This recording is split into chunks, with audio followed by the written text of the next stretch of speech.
Hello, I'm Senator John Husted from Ohio, and I'm joined by my colleagues, Senator Mark Warner from Virginia and Senator Katie Britt from Alabama. And we've teamed up to sponsor something called Sammy's Law. We care very much about what's happening to the youth of our nation, particularly in these online situations, these digital worlds that they're living in. And so we sponsored Sammy's Law to help give parents the protections they need to protect their children. What Sammy's Law does is essentially requires the social media companies to make their apps open and available for third-party monitoring them, give parents these apps so they can know what's happening to their kids on these apps. A lot of times children might be approached about using drugs. They might get bullied. They might get a request for an inappropriate relationship or something along those lines, suicide, other things. Parents need to know that, and this law would require the companies to give parents access to monitor these situations to protect their minor children. And so we've joined together to get this accomplished, and I want to turn it over to my colleagues to share their thoughts about why Sammy's Law is so important to them. I'll start with Senator Mark Warner. Mark, tell us why you're so passionate about this issue. Well, John, first of all, thank you for taking the lead on this. And my background, I was in the technology business. I was in the cell phone business in the 80s. Got 3 daughters. They grew up through the early days of social media as teenagers. They're in their 30s now. And Congress has been absolutely pathetic on this issue. I started in 2017 on a series of bipartisan bills that made total sense. It takes new members like you guys that maybe we can finally move this off the dime. And I know we'll come back and talk about this when I heard the story of what happened to Sammy. And this kind of abuse takes place in so many forums. And we got to give, what I liked about this bill is it puts parents first. It's common sense. And I'll just say at the outset here, we're talking about social media today, but boy, as much challenge as social media, it is pale by comparison to what will happen as we move into AI and chatbots. So this is a good step forward. And thank God we've got great new senators who are maybe a little more tech savvy. In 2017, trying to talk about this with some of our colleagues, I got kind of, blank stares. But this is an issue whose time has come. Well, you alluded to the point about some new members that have maybe different perspectives. Katie Britt is not only a senator, she's a mom with young children, and I think that's why maybe you care so much about this. Katie, tell us about your passion. Yeah, absolutely. John, look, I tell people all the time, I don't have to ask people what it's like to raise kids right now. I am living it. And trying to raise children in this new environment with social media and the dynamics that come along with that technology and the harms that can occur, it's challenging because so many of these things were not a problem for us. We didn't grow up with a device in our hand. We didn't grow up with front-facing cameras. When we locked our door at night, our parents believed us to be safe. And now when I lock my door at night, the enemy could be in the palm of my child's hand. And so giving parents the tools, just as Mark said, putting them in the driver's seat to be able to protect their children, to know what's going on, so that then they can have the appropriate conversations they need and they can safeguard their child so that they can, continue to utilize different devices and spaces, but do so in a safe and monitored way. It's important that we help them grow up in that kind of environment and that we allow parents the opportunity to do that. So I appreciate y'all's leadership on this, and I really I'm grateful for you allowing me to be a part of it.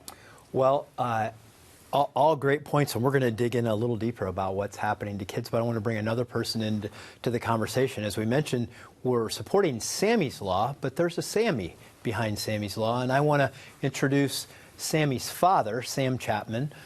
Sam, welcome to the conversation, and tell us about Sammy's Law from your perspective, what the origin of the law is, why it's important to you, and who Sammy was.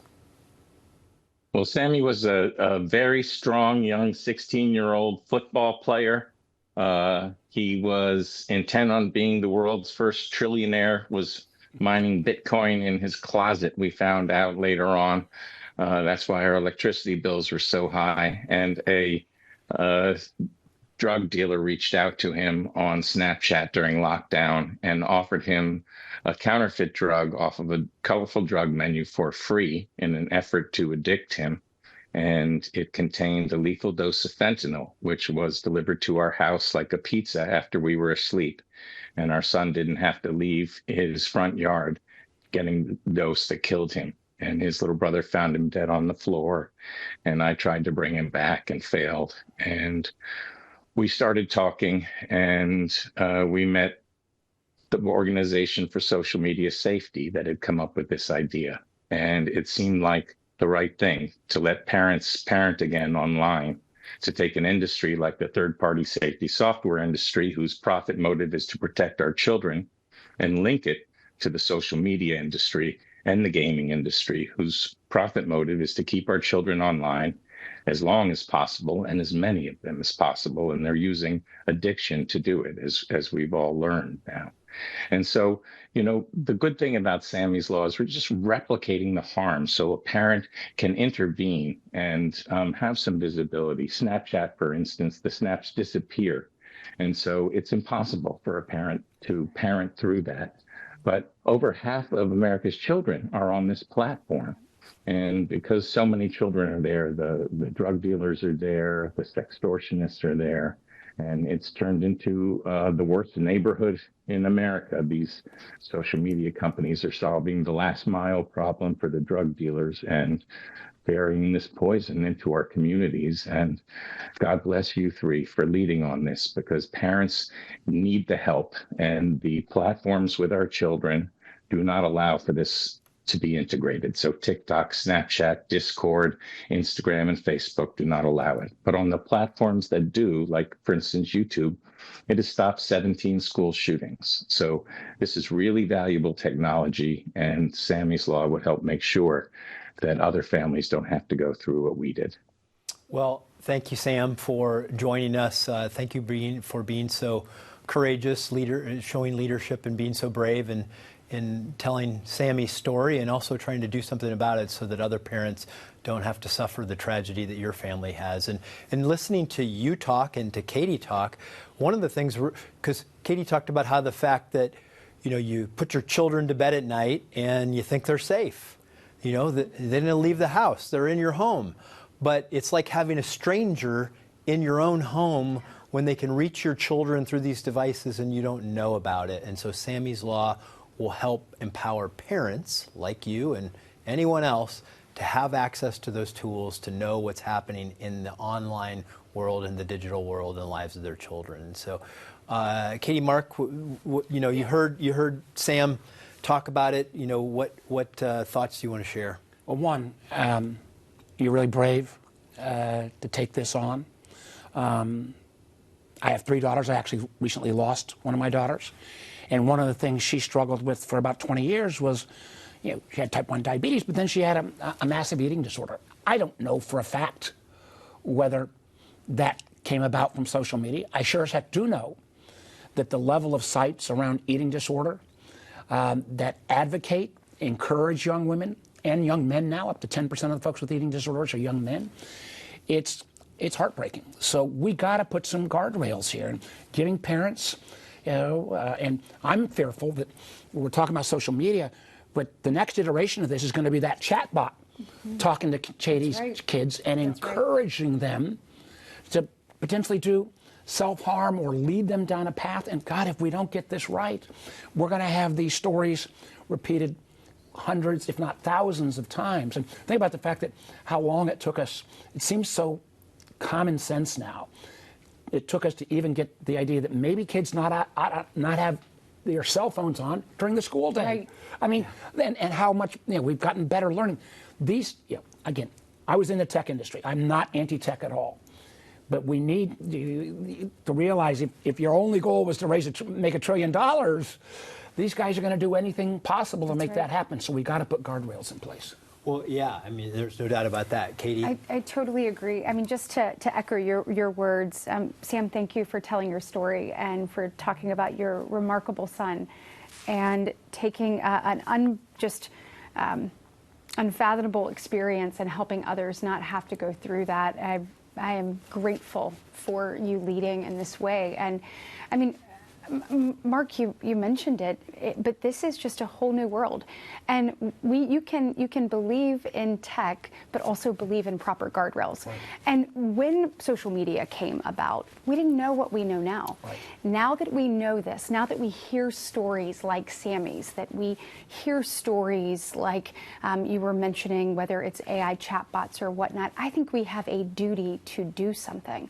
You know, in the short time that I've been in the Senate, I have sat across from one parent is too many, but I have sat across from over a dozen parents who have lost their children, and when they dig into it, it is a result of something that happened with them on social media, whether it was sextortion, whether it was buying a pill on Snapchat that they believed to be something else and it was laced with fentanyl, whether it was an AI chatbot teaching them how to take their life in doing it.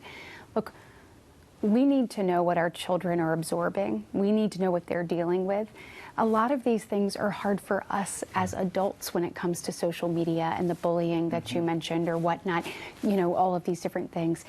We need to be able to parent them through, as Sam said, and this gives us the opportunity. You know, we were talking about this bill and your leadership and us getting to be a part of this. It's like Life 360 for parents on social media. And now, you know, for me, knowing where my kids are moving and what they're doing is such a helpful tool to be able to parent properly. This does this in a digital space in a way that I think can be total sense. And meaningful. One of the things, and Sam, you need to hear this. These guys taking this route, they're part of the solution. I mean, Congress has been absolutely pathetic on this issue. A bunch of us raised our hand as early as 2017. It's 2026. We got to pass Sammy's law. We still don't even have a basic kids online safety bill in this country. That's right. It is an embarrassment. And, you know, again, this has nothing to do, these guys are Republicans, I'm a Democrat, it has nothing to do with what letter you got next to your name. It's about whether you just have a understanding of technology, recognize there's an upside. But there is a dark underbelly. I think for a long time, we kind of got so infatuated with technology and online, and we thought all these companies were just going to bring all this connectivity and good stuff, and a lot of that did come, but there was a dark underbelly. That's right. And we have been, I think, irresponsible not to acknowledge that and do something about it. And hopefully Sammy's Law will be one of the things we can do about it. Absolutely. Yeah, well, look, the algorithms are designed to addict us to these platforms, and our children, their brains are not developed enough to really understand how to filter out these things. And I think about it like this. We should want in the digital world to protect our children the same way we do in the physical world. That's right. We don't allow, you know, you wouldn't say, hey, I want my kid to go to the park all by themselves. I want my kid to go to the local bar all by, because that's what's happening to them in the digital world. That you put your kid to bed and you lock the door, but they're still vulnerable. They're still vulnerable. That's just a mindset that if you didn't understand, you wouldn't get that. Yeah. And you mentioned addictive behavior. I mean, that we're seeing that all across the spectrum, whether it be even, challenges, whether it be eating disorders, whether it be challenges with pornography, whether it be challenges with gambling. And you need to know if your child is being exposed to that. I mean, the first few minutes on TikTok for a new user, they're delivered an algorithm within 2 minutes about taking their own life, and then within 8 minutes about an eating disorder. When those types of things follow you around, and then you also layer on, think about this, pornography. Even someone my age, if they had wanted to get that, they would have had to have gone to a store with a fake ID, bought it, and then they would have had to hid it under their bed and then maybe pass it along to their friends. Somebody's mom was going to find it and everyone was going to pay a price. Well, now it comes directly to their hand. It's the same thing with gambling too, and you need to know if your child is being exposed to that advertising, because we see that 50% of young people, if they're exposed to gambling before 18, they are 50% more likely to be addicted for life. And so knowing what we know too about, you don't have to call a bookie and get his landline. It comes right to their phone, and this protects every vice in the world is now being delivered by a stranger or an algorithm. And we're not talking about adults here, we're talking about children we have the responsibility to protect them, and we got to give parents the tools to be able to do this, because I know that both of you have constituents in your states that have experienced tragedies much like Sam and his family. Sam, what do parents tell you Like, you've been leading this crusade. What are you hearing from other parents whose children have been victims? Because I know everyone thinks it's like they think they've got control of what's going on in their own household, but I bet you met a lot of parents like we have who thought they had it, under control, but didn't know because they didn't have access to the information. Well, people think it has to do with bad parenting, but like we said, these messages are ethereal. There's no way to know unless you're in the room when it happens. And that was the basis for the entire platform. Snapchat started out as like a sexting app, and they just changed the name. So our children are really exposed to the most dangerous stuff in the world. My wife says putting your child on Snapchat is like dropping them off in the worst drug-filled neighborhood and hoping they do well for themselves. Parents are in a terrible bind because if their children don't have the platform, then they're left out socially. And they may not be able to get their homework. And they're in a fight, a wrestling match with their children every day over these things. So communities have to come together and create social media free zones, social media free schools, phone free schools. These are the things that we must do together. But until we have the technology companies accountable, parents need a tool like third-party safety software, and Sammy's Law will deliver that tool. And Sam, one of the things is these companies sometimes say, well, we can't do it. Baloney. We had an incident in our state where a young woman who was a reporter literally got shot out reporting in her local community. The family spent 5 to 7 years because YouTube, frankly, kept putting the video back up. And they said they didn't have any ability to remove it. Oh. If that had been something criticizing YouTube, you're damn straight they would have been able to find a way to get rid of it. So we've got to hold them accountable. And there is a little bit here. Actually, the courts on some more recently have said on some of these chatbots that have encouraged or potentially encouraged young people to suicide, that there's going to be a legal liability. But it'd be a lot better if we start with not just rely on the courts, but we find a bipartisan way to put laws on the books. That's right. And he said something that he nailed it. As a parent, when you were trying to parent in this, and let's say you're trying to say, like, I'm not ready for you to be on Snapchat yet, what happens? Your children are left out. I remember my daughter not on Snapchat, the basketball team or volleyball team, she thought she was going to wear the white jersey. Well, they snapped out, they're wearing the blue. Well, she didn't have Snapchat. Someone forgot to tell her. She shows up in the wrong jersey. These kinds of little things happen all the time, but they are disconnected from what's going on socially. They're disconnected from what's going on in the classroom. Because these devices are being utilized in those ways. And so as a parent, it's hard. And, sometimes you feel like, okay, how am I going to do this? But if you feel like you need to engage in something like Snapchat to be able, or any device or any app, to have some controls like this, to know what's actually coming their way, would have been so helpful. I can just tell you, I remember with my daughter having this fight when she was in 8th grade, and going to show how old I am and how long ago that was. The battle was about MySpace. Oh my goodness! Do you remember that one? I do. And it's like, and it's kind of like, and the evolution of technology is great, but we have not kept up with the safety standards or rules of the road. And again, John, you took the lead on this. I'm glad you invited Katie and I in. We just got to make the case. We got to get this done. For Sammy and the countless other Sammys around the world and around the country that have been harmed. God willing, not as many to the level that happened to Sammy, but I can tell you just in my own family, as I said, there was a lot of challenge that came out of, I believe, this eating disorder that I think was exacerbated by social media. Yeah. I honestly don't know that there's any one single thing that we can do to help America's youth more than this. I agree, John. Which is to protect them from the harms that are coming online.